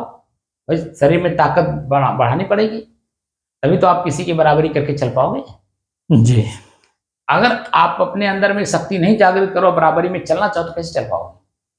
क्योंकि उसके पास वो शक्ति है, वो अपना तेजी के साथ चल रहा है। अब अपने शरीर में आप ताकत बढ़ाओ, आप खुद जोर में चलो। लेकिन शरीर में ताकत ही नहीं बढ़ा रहे हैं और दूसरे को जो है पीछे खींच रहे थे, क्यों पीछे जाएगा भाई? आपको आना हो तो आओ, अन्यथा वहीं रहो, क्या फर्क पड़ता है?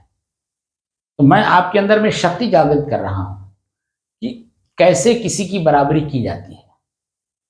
बराबरी करने के लिए बराबरी का भाव नहीं रखना पड़ता है, बराबरी जैसा काम करना पड़ता है। किस काम से वो वहां है, वही काम हम भी कर लें, भले थोड़ा टाइम लगेगा, हम भी उस लेवल पे आ जाए। तो मैं वही काम आपको करना सिखा रहा हूं कि ताकि बराबरी में रहो। जी, जी, मैं आपको न नीचा दिखाना चाहता, न ऊंचा दिखाना चाहता हूँ। जी, जी, मैं बराबरी में जो मैं कर रहा हूं वही करने की सलाह दे रहा हूं। आप भी ऐसे करो और ऐसे करके यहां तक आओ।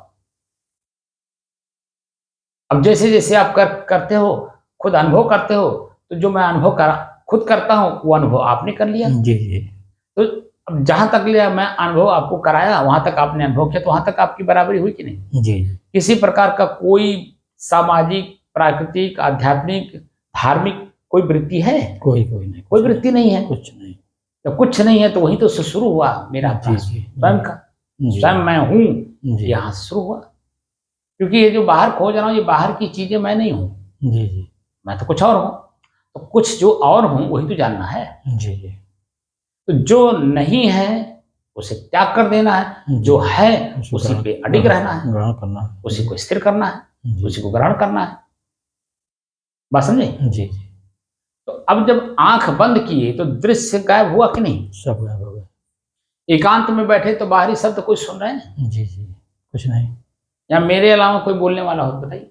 कुछ नहीं। क्योंकि हम ही दो लोग हैं। जी, जी, आप जानना चाहते हैं, मैं जनाना चाहता हूँ। तो जी, मैं जो जना रहा हूँ, अगर आप जानने की कोशिश करेंगे तो निश्चित ही जान जाएंगे। जी, जी, क्योंकि आप जानने के लिए बैठे हैं, मैं जनाने के लिए बैठा हूँ। जी, और हम आप एक दूसरे के संवाद से अनेकों लोगों को भी जनाना चाहते हैं कि जी, भाई अगर आपको वास्तव में यहाँ आना है, ये चीज चाहिए, तो इसी इसी प्रक्रिया से आना होगा। जी, जी, जब तक इस प्रक्रिया को आप नहीं लागू करोगे, तब तक उम्र खत्म हो गई, कुछ हो गया, उसका कोई महत्व नहीं है, क्योंकि प्रक्रिया से आपने काम नहीं किया। प्रक्रिया जब तक अपनाएंगे नहीं, तब तक कोई चीज आपको मिलेगी नहीं। तो प्रक्रिया में आना पड़ेगा। आंख बंद करिए, कान बंद करिए, जीभ को बंद करिए, पैर को चलने से रोकिए, हाथ को कुछ करने से रोकिए। जैसे जैसे बाहर की क्रियाएं रुकेंगी, भीतर की हमारी अपनी चीजें वहां से चालू होंगी, हमारी आंतरिक चीजें मजबूत होंगी। क्योंकि मैं देखकर, जानकर, समझ करके कर रहा हूं, चेतना में रह के कर रहा हूं। और क्या कर रहा हूं? सावधानी पूर्वक, सतर्कता रह करके। देखिए वो चीजें, कोई भी भौतिक काम भी जब उसमें इस 6 चीजों की जरूरत पड़ती है। जी, जी, तो यहाँ तो मुझे स्वयं को जानना है, तो यहाँ तो और सिक्रेसी बरतनी होगी और सावधानी रखनी होगी। सावधानी में भी सावधानी रखनी होगी, क्योंकि कहीं भी कभी भी फिसलन हो सकती है। क्योंकि 5-5 लोग हैं, एक आदमी के साथ 5 लोग साथ चल रहे हों जी, और एक ने खोदता रहता हो, तो बता दिए साथ चलने वाला अकेला आदमी परेशान हो जाएगा कि नहीं? जी, परेशान हो जाएगा।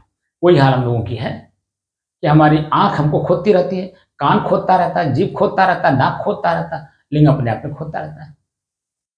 और मैं उसी में परेशान हूं, लेकिन अपनी परेशानी नहीं समझ पा रहा हूं कि इनके खोदने से है।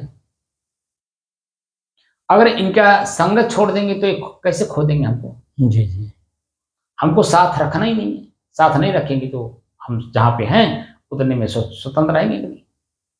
अपने आप बिल्कुल शांत रहेंगे, और वही शांति हम खोज रहे हैं और शांति वाला काम कर नहीं रहे, तो बताइए शांत कैसे रहेंगे?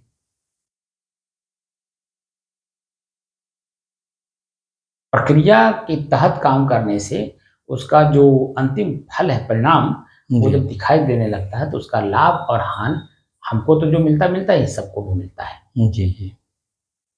तो इसलिए अपने आप को जानिए, देखिए, समझिए और उसी में हल्कापन रहिए, चेतना में रह के कि देखिए। जी जी। जानने से मन में कुछ रहेगा नहीं, तो मन अपने आप पे शांत रहेगा, और जब मन शांत रहेगा तो मेरी स्थिरता मजबूत होगी, क्योंकि जी उसमें कोई क्रिया नहीं हो रहा। समझे ना? जी जी। हमारी जो अपनी स्थिरता है वो मजबूत होगी, क्योंकि मन में कुछ है नहीं।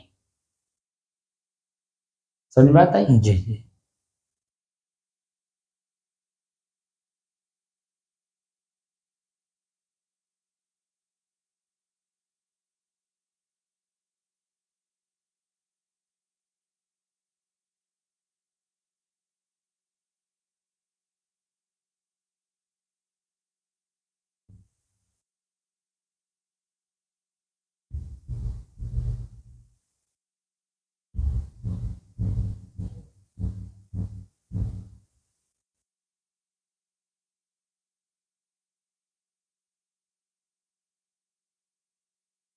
अपने ही चंचल मन को अपने ही बस में करके एकाग्रता, स्थिरता एवं स्वयं अपने आप में शांति का अनुभव करने की दृष्टि से साधना करते करते आज 1018 दिन हो गए। तारीख 21 अगस्त सन 2024, दिन बुधवार, सायंकाल का समय।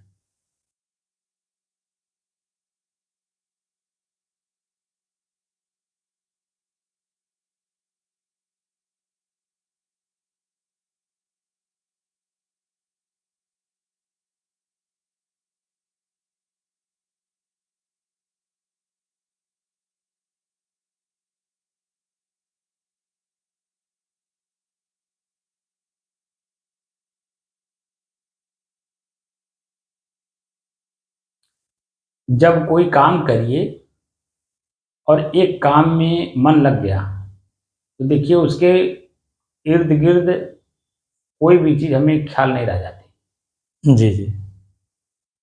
जैसे मान लीजिए किसी की जमीन कोई बेच रहा हो, अब अपना कह के बेच रहा हो, और खतौनी में वो आजकल तो कंप्यूटर के द्वारा हो जाता है, जी दूसरे के नाम के स्थान पर अपना नाम कंप्यूटर पे डाल के उसका नाम मिटा देता, अपना नाम उसमें करके खतौनी में निकाल लेता है।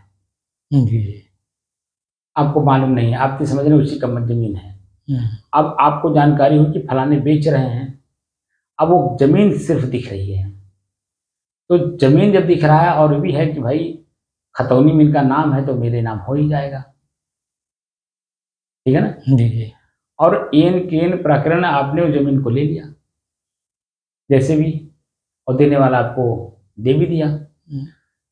पता तो तब चलता है जब आप उसमें जुताई करने जाते हो जी या कुछ उसमें करने जाते हो, जी। तो जिसकी जमीन है वो आके खड़ा होगा कि नहीं होगा? होगा। तब आपकी आंखें खुलती है, ओ रे बाप, ये क्या हुआ? मैंने तो उसको पैसे भी दे दिए और वो पैसा लेकर के मेरे साथ धोखा किया, क्योंकि जमीन तो किसी और के नाम से है, क्योंकि आपने टटोला नहीं। इसीलिए धोखा खाने के बाद धोखा खाने वाला खुद कहता है अपने ही पुत्रों से, अपने ही समकक्षों को, अपनी बराबरी वालों को, या अपने ही सगे संबंधियों को जो उसके पास बैठते हैं, कि बाबू कोई काम करो तो देख के काम क्या करो। एक का शब्द कहता है, देख के क्या करो। और उसी देख में वो क्या समझाना चाहता है, अब आप बताइए कि जितना प्रकार का धोखा उसने खाया है वो सब उसी में जुड़ गए कि नहीं। जी एक शब्द खाली कहता है देख के करो, क्योंकि उसने धोखा खाया है। जब तक उसका पैसा वापस नहीं हो गया या जमीन उसको मिल नहीं गई तब तक वो चलता रहता है कि नहीं। जी और जब पा जाता है तभी तुम दूसरे को कहता है बाबू धोखा ही काम नहीं कहीं करा, भले अपने पास रहे चाहे न रहे, लेकिन धोखा ही काम कर देने से उससे क्या होता है, अपनी परेशानी बढ़ जाती है। हम जहाँ नून रोटी खा करके सुकर नींद सोते हैं वो हमारी नींद हराम हो जाती है, अपने आप बोलने लगता है। लेकिन क्या कोई बात उसकी समझता है? जब तक खुद उसमें ना आए तब तक कोई बात नहीं समझता है। और जो उसकी बात वही समझता है जो उसके बराबर का होता है, जो भी धोखा खाए रहता है वो तुरंत बात को समझ जाता है कि सच कह रहे हैं ये। लेकिन कौन कह रहा है सच कह रहे हैं? जो दूसरा वाला भी धोखा खाया है। जी लेकिन जो धोखा नहीं खाया है वो उस बात को वजन लेता है, वो तो कहता है कि तो बाबा आदम के ज़माने की बात कर रहे हैं, दुनिया चाँद पे जा रही है, पीछे जा रहे हैं। लेकिन जब वही धोखा अपने खाता है तब उसको समझ में बात आती, तब तक समय व्यतीत हो जाता है जी और कुछ नहीं कर पाता। तो यही हाल हमारे वर्तमान के समय में हमारे नौजवान साथियों के साथ हो रहा है। उनको हवा में सपना दिखाया जा रहा है, सपने में सपना दिखाया जा रहा है, और पृथ्वी पे वर्तमान तत्काल में उनके पास कुछ नहीं है। ऐसा होगा, ऐसा होगा, ऐसा होगा। और जब वो उस लेवल पे आ रहा है तो देख रहा उल्ल है। आपने देखा होगा 4-5 साल पहले स्किल डेवलपमेंट इंडिया का आह्वान हुआ। बच्चों को कहा गया कि आप अपने आप में स्किल पैदा करिए, अपनी क्षमता बढ़ाइए काम करने की। उसके लिए आपने देखा होगा ITI, पॉलिटेक्निक, अब क्या क्या चीज़ें उसमें लागू की गई। ठीक है, जब बच्चे उस लेवल पे आए, मैंने देख रहा हूँ जब उस लेवल पे आए तो बच्चे अपने आप में परेशान हो रहे हैं, क्योंकि उन्होंने जो सरकार ने कहा उसे माना, वो सब किया, समय गंवाया उसमें। लेकिन जब उस लेवल पे आए अब उनके हाथ में कोई काम नहीं है। तो इसीलिए मैं कह रहा हूँ कि वर्तमान में हमारे नौजवान साथियों के साथ ऐसा धोखा हो रहा है। यही धोखा हर जगह हो रहा है, क्योंकि वो अपने आप को नहीं जान रहे हैं। अपने आप को न जानने की वजह से अपने माता पिता की बात नहीं मान रहे, जो कि माता पिता वजनदार बात बोलते हैं। जो हमारे परिवार के लोग हैं जी जी वो एकदम हूबहू वही बात बोलते हैं जो आपके साथ घट रहा है। वो साफ साफ कहते हैं बेटा अपना काम किया करो, तुम्हारा जो अपना काम है उसको क्यों करो। हाँ, अपना काम पूरा किए रहो, उसके बाद दूसरा अगर कोई कुछ कहता है उसमें अच्छाई हो तो उसको भी करते रहो, लेकिन अपना काम पहले किया करो। खेती अपनी है, अपने खेत में फसल है, खेत का फसल अपने स्वयं काट करके अगर अपने घर में नहीं लाएंगे तो अगर हम किसी से कटवाएंगे तो मजदूरी उसे देना पड़ेगा कि नहीं। जी देना पड़ेगा। तो जो गेहूं चावल दाल है, जो कुछ भी आप अपने खेत में पैदा कर रहे हैं वो तो मजदूरी भर का ही होगा। जी जी आज सारे किसान इसीलिए परेशान हैं क्योंकि उनके अपने परिवार के लोग उनका कोई सहयोग नहीं कर रहे हैं, इसलिए उनको मजदूरों से काम करवाना पड़ रहा है, दूसरों से काम करवाना पड़ रहा है। और जब दूसरे से काम करवाएंगे तो दूसरा फ्री काम करेगा नहीं। बोलिए जी करेगा ना। क्यों करेगा? जो आप चाह रहे हैं वही वो भी तो चाह रहा है, तो फिर क्यों करेगा? इसीलिए आप देखिए किसान लोग परेशान हैं कि क्या करूं, लागत भी नहीं हमारी निकल पा रही है। नहीं निकलती जो हम खेती में लगा रहे हैं वो लागत भी नहीं निकल पा रही है। क्या करें? आज हमारी खेती भी सुचारू रूप से नहीं हो रही है क्योंकि अपने परिवार के लोग नहीं काम कर रहे हैं। अपनी माँ बहन बेटियां भी नहीं काम कर रही हैं, बस एकदम आज की फैशनेबल सिस्टम को देख करके उसी में लीन है। अब आप बताइए क्या होगा? व्यक्ति अपने आप में परेशान होगा नहीं होगा? अपनी परेशानी खुद खत्म करनी है। कैसे खत्म करनी है ये वर्तमान आपका सिचुएशन बताता है। उस हिसाब से अपना काम करिए और अपने आप को भीतर से और बाहर से दोनों से मजबूत करिए, ताकि आने वाला जो समय है वो जहां भी मैं रहूं वहां अपने आप में तृप्त रहूं, संतुष्ट रहूं और क्या रहूं, मजबूत रहूं। समझे ना। जी अपनी खुद की मजबूती ही बाहर सबकी मजबूती है। अगर मैं कमजोर हूं तो सब कमजोर है।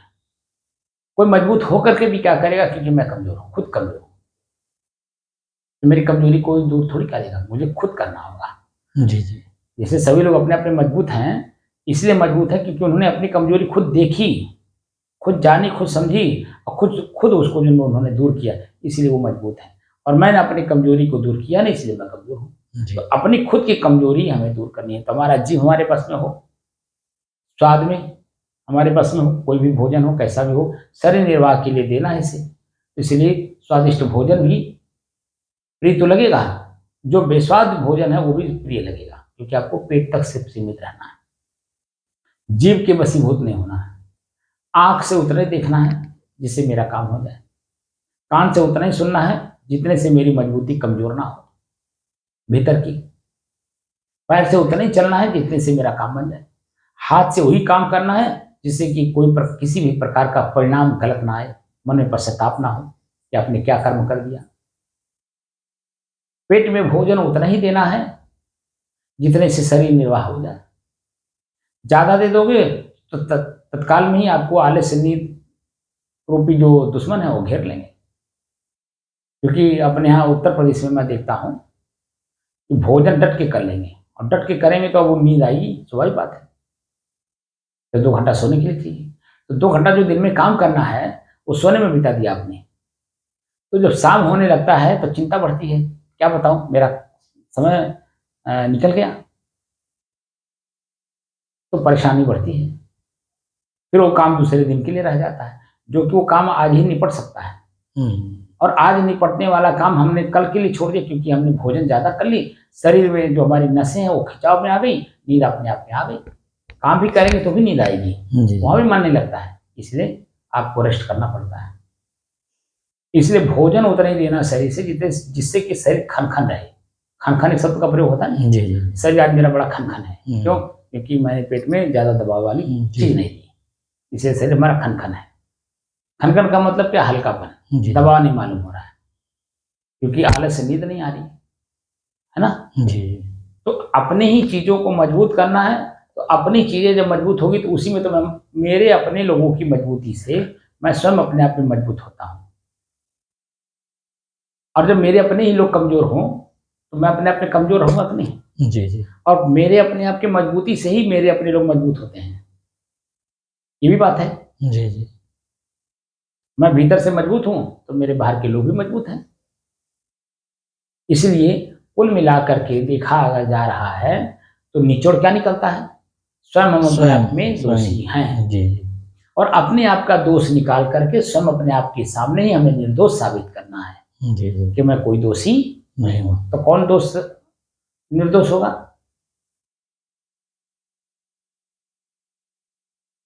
उसको जरा बंद करिए, बंद है, कैसा कैसा हो गया है? क्या हो गया? ठीक है ठीक है ठीक है। चल रहा है ना, बात समझ में आई? जी जी कुल मिला करके खुद के अंदर में जी दोष भी है, और खुद के अंदर में हम निर्दोष बना भी साबित करते जी हैं। कर सकते हैं। तो दोषी कौन है? स्वयं निर्दोष है। नहीं, मन। जी किसके सामने निर्दोष साबित करता है? अपने मालिक यानी चेतना के सामने। जी निचोड़ क्या आया? मन हमारा दोषी है, जी और मन को हमने छोड़ दे रखा है, इसलिए मैं भी दोषी हूं। जी मन मेरा मेरे अधीन हो गया, वो निर्दोष है, इसलिए मैं भी निर्दोष हूं। जी। ये क्लियर हुआ, जी बात समझ में? जी जी अपना दोष खुद हमें दूर करना है, क्योंकि मन मेरा दोषी है, जी और इसी मन अपने ही साथ में चलने वाले दोषी व्यक्ति को निर्दोष साबित कर दिया जब मैं अपने आप में बिल्कुल निर्दोष हूं। जी जी समझे ना? जी समझाइए। जी।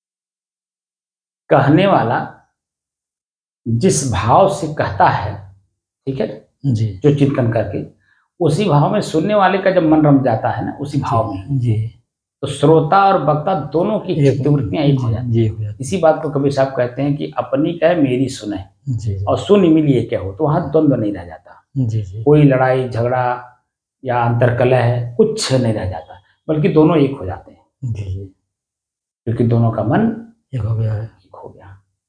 बात समझ में आया? जी जी तो जब आप सुनते हैं और समझते हैं, जी तो मेरी जो वृत्ति है वो वृत्ति बिल्कुल सटीक बातें लेकर के आकर के आपके सामने रखती है, जो आप जी। देख सकें, जान जी। सकें और उसको आप कर सकें, जी जी या पहले कर चुके हों तो उसमें जो कमी बेसी रह गई उसको निकाल सकें। जी जी क्योंकि मैं जो चिंतन करता हूँ जी वही बोलता हूँ, जी हो जो मन में है वो वाणी में है, और जी जो मन और वाणी में है वो आपको खुद आप दिखता होगा। जी जी आज 32 सालों से मैं अपने आप को स्थिर किए हुए हूँ, जी तो दिख रहा अपने आप में। जी जी क्योंकि साधुशाही का मतलब होता है आध्यात्मिक विद्यार्थी। जी आध्यात्मिक विद्यार्थी का मतलब होता है स्वयं को जान, जब तक जान न लिया जाए कि मैं जी। स्थिर हूँ और अपनी स्थिरता में स्थिर ना हो लिया जाए, जी जी ठीक है, जी तब तक जो है हमारी मंजिल दूर है। जी जी और लेकिन जब अपने आप को स्थिर कर लेते तो मेरी मंजिल मैं ही हूँ, जी तो बाहरी फोकस खत्म हो जाता है। तो बाहरी फोकस में जब आदमी नहीं रहता है तो अपने अंदर की शक्ति में जागृत रहता है। जी जी आप यहाँ भौतिक जीवन में भी देख रहे होंगे कि इतना कुछ टूटा फूटा गिरा पड़ा है, वो दिखता है ना। जी आपके मन में या किसी के मन में होता है यार ये तो यहाँ का जो आदमी है, जो उसका मालिक इसमें बना हुआ महंत के रूप में, वो तो बड़ा निकम्मा है। जो बाहरी फोकस वाले लोग हैं वो हमको निकम्मा कहते हैं, और क्या क्या नहीं पता, नहीं कौन कौन से शब्द का प्रयोग करते हैं मैं तो जान ही नहीं पाता हूँ। वो तो जब बोलते हैं तो मैं सुनता हूँ तो मैं आश्चर्यचकित रहता हूँ, क्योंकि इन्होंने तो मेरे से वार्तालाप की नहीं, और वार्तालाप करके उस चीज को जानने की कोशिश नहीं की जो मैं हूँ जी जी या जो मैं बनने आया। अगर मुझे यही फोकस करना था तो यहाँ क्यों करता, अरे अपने घर में रह के करता जहां मेरा अपना अस्तित्व है। आश्रम में मेरा क्या अस्तित्व है बताओ? ये जमीन जायदाद में बेच नहीं सकता, किसी को लिख नहीं सकता, किसी को दे नहीं सकता, उपभोग खाली कर सकता हूँ। अब भोग भी मैं अपने लिए नहीं कर सकता, जो कुछ करूंगा तो आम पब्लिक के लिए करूंगा, उसमें मेरा क्या है? और अगर मैं अपने ऊपर इसका प्रयोग कर लिया तो मैं दोषी हो जाऊंगा, इसका ऋणी हो जाऊंगा। तो अब जहां मैं मेरा था, जहां मेरे शरीर का जन्म हुआ, जिस परिवार में, उस परिवार का जो संपत्ति है वो मेरे लिए है कि नहीं? हमारे माता पिता के अंदर रहने के बाद वो संपत्ति को मैं बेचूं, किसी को दे दूं, बिखेर दूं, कुछ भी करूं, जी जी और उसको मैं त्याग दिया, त्याग दिया तो मैं कुछ काम के लिए त्यागा ना। जी जी और जिस काम के लिए त्यागा, अगर वो काम मैंने न किया तो दोषी कौन होगा बताइए? मैं स्वयं हुआ कि नहीं हुआ? जी तो बाहर का फोकस त्यागने के लिए तो मैं आया हूं, और अंदर का फोकस जागृत करने के लिए आया हूं। अंदर का फोकस आओ मेरे से वार्तालाप करो तो मालूम हो जाएगा। लेकिन उसमें तो अपने को ज्ञानी समझता है, तो ठीक है भाई तुम ज्ञानी हो तो जाओ अपने परिवार को चलाओ अच्छे ढंग से, हम कहाँ आपको रोकने आ रहे हैं। हाँ मेरे पास बैठोगे तो आप स्थिर हो उसकी चर्चा जरूर करूंगा। जैसे कल बताया था ना मैं आपको, जी। कल भानपुर से आया तो बारिश होने लगी, रुक गया। और वो मेडिकल स्टोर वाले थे शुक्ला जी, और वो तो बड़े ज्ञानी होते हैं, स्वाभाविक बात है। पंडित ज्ञानी और हाँ अपने आप में बस जैसे साधु का भेष देखे, जैसे बस लगे अपना जो गाथा मशीन चालू हो जाती, पुक पुक पुक पुक। अब उसका पानी की जरूरत उनको है या नहीं है वो नहीं देख रहा है, लेकिन चालू हो गया। वहीं में मैंने एक ही शब्द पूछा कि 32 साल से मैं एक चीज खोज रहा हूँ लेकिन मुझे समझ नहीं आई। हो सकता आप लोग समझदार हो भाई, आप लोगों जैसा समझदार तो कोई है नहीं।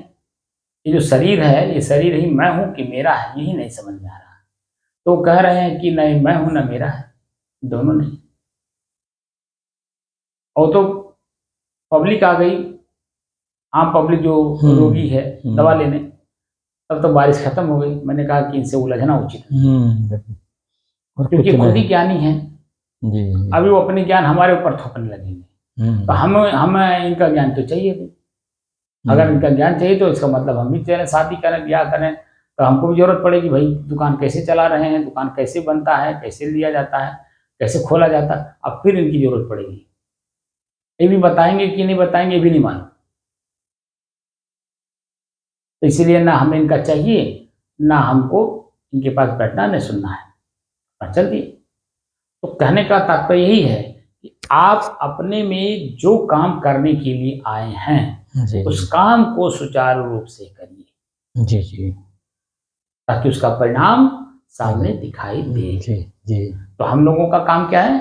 मोक्ष। लक्ष्य क्या है? मोक्ष। जी तो मोह का नाश कैसे हो कि मोक्ष दिखाई दे, जी वही काम हम लोग चालू किए हैं, जी कर रहे हैं। और इसमें जिसको अपने आपको अपने मोक्ष में जाना हो, वो हमसे जुड़े और जुड़ करके उस चीज को जानने का प्रयास करे कि किस तरह से अपने मोह का स्वयं नाश किया जाता है, जी अपनी खुद की आसक्ति कैसे अनासक्ति में बदला जाता है, उसकी कला सीख ले।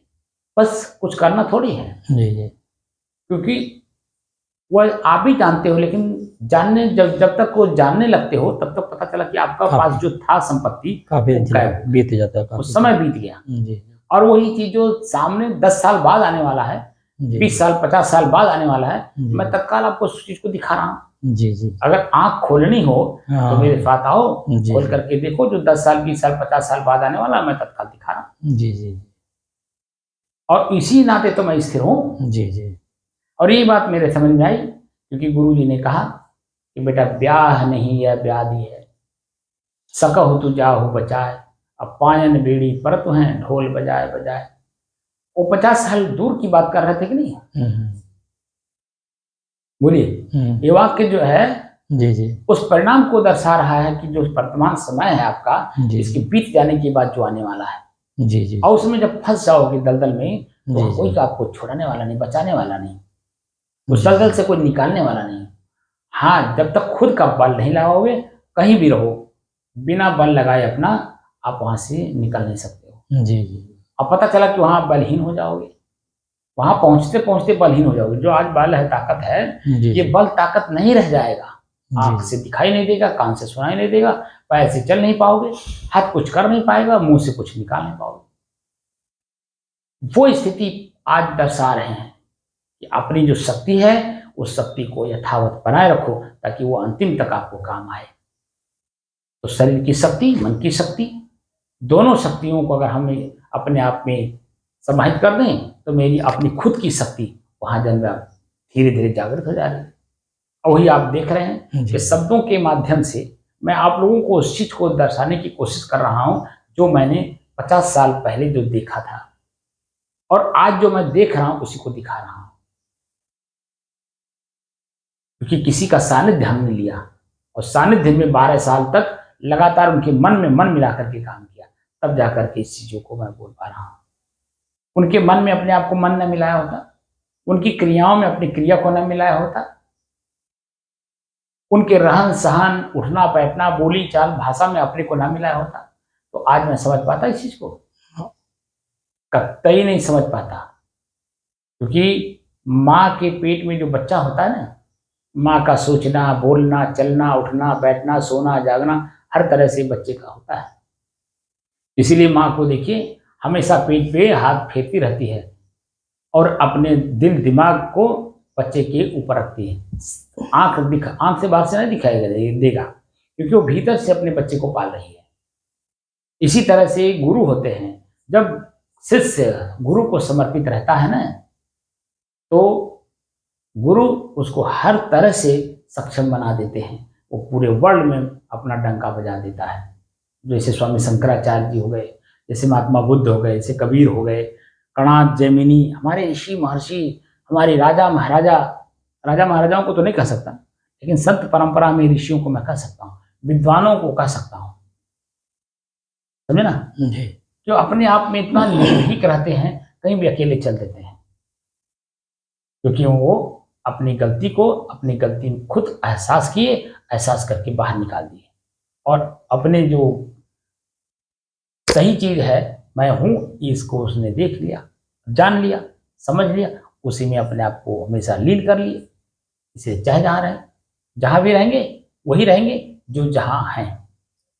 आज जो मैं हूँ यही अगर मैं अपने में स्थिर रखूंगा तो चाहे मैं यहाँ भारत में रहूं, चाहे अमेरिका में रहूं, चाहे विश्व के किसी कोने में रहूं, मैं वही रहूंगा, क्योंकि मैंने अपने आप को स्थिर कर लिया। समझे ना? जी जी। और अगर मैं चंचल बना लिया तो जो मैं आज यहाँ दुखी हूं और यही दुख पीड़ा लेकर के चाहे जहाँ जाऊं, तो जी उन लोगों को भी मैं दुखी कर दूंगा जो लोग बेचारे सुखी हैं, जो अपने आप में स्थिर हैं, अपने आप में शांत है, अपनी बुराइयों को त्याग दिए हैं, अपने अच्छाई में रमलीन है। वहां पहुंच करके मैं उनको भी और दुखी कर दूंगा, क्योंकि मैं गंदा लेकर के पहुंच गया वहां, अपने कर्म रूपी गंदा को लेकर के वहां पहुंच गया। वो देखेंगे, परेशान होंगे, दुखी होंगे, तो अपने दुखी होंगे तो हमको तो और दुखी करेंगे। इसीलिए कहीं भी देखा जाए, किसी भी रूप में देखा जाए, कोई भी व्यक्ति अगर कहीं पहुंचा हो ऊंची क्लास पे, तो अपनी बुराई को बिना त्यागे उस ऊंचे क्लास में नहीं पहुंचा है। जी जी।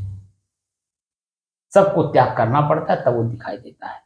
इसलिए अपनी ही चीजों को भीतर से देखिए, जानिए, समझिए और उसे निकाल करके बाहर कर दीजिए। बस समझ आई? जी जी। तो मेरा मन मुझे परेशान किया हुआ है, मेरा मन मेरे अधीन हो जाए, परेशानी सारी मिट जाए। अब मन बनता है इंद्रियों से। जी जी। इंद्रियों के जो विषय हैं उनको भोगने से मन और चंचल होता है। हम भी इंद्री को अपने बस में कर लिए, उनके विषय को, उनके भोग को अपने अधीन कर लिए। मैं जैसा चाहता हूँ आँख से वैसा काम लेता हूँ, मैं जैसा चाहता हूँ कान से वैसा सुनता हूँ, मैं जहाँ चाहता हूँ जानबूझ करके वहां मेरा पैर जाता है, मैं जो चाहता हूँ वही मेरा हाथ करता है, मैं जितना भोजन शरीर को देता हूँ पेट में उतना ही जाता है। इसलिए सब कुछ अपने आप में खन खन है। क्या है? खन खन का मतलब हल्कापन, क्योंकि कोई ऐसा कर्म नहीं हुआ जिसे मैं दबूं और दब करके पश्चाताप में डूबूं। ठीक है ना? जी कुल मिलाकर के वही हुआ। खुद को देखो, जी। खुद को खोदो और खुद को खोद करके जो चाहते हो परिणाम में उसको निकालो।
साहिल शायद।